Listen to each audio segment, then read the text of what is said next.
எம்ஜிஆரை மக்கள் திலகம் என்கிறோமே, இந்த மக்கள் திலகம் என்கின்ற பட்டத்தை எம்ஜிஆருக்கு வழங்கியவர் கல்கண்டு ஆசிரியர் தமிழ்வாணன்.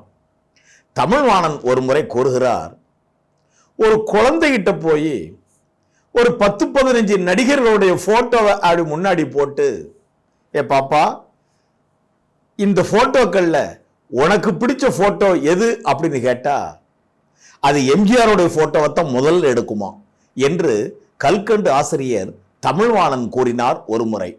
அதற்கு அவர் காரணம் சொல்லுகிறார். அந்த போட்டோவில் எம்ஜிஆர் எப்போதும் சிரிச்சமானி தான் இருப்பாரு, எம்ஜிஆரின் சிரிப்பில் ஒரு உண்மை தெரியும் அப்படின்னு சொன்னார். எம்ஜிஆரின் சிரிப்பில் உண்மை தெரிகிறது என்றால் என்ன அர்த்தம்?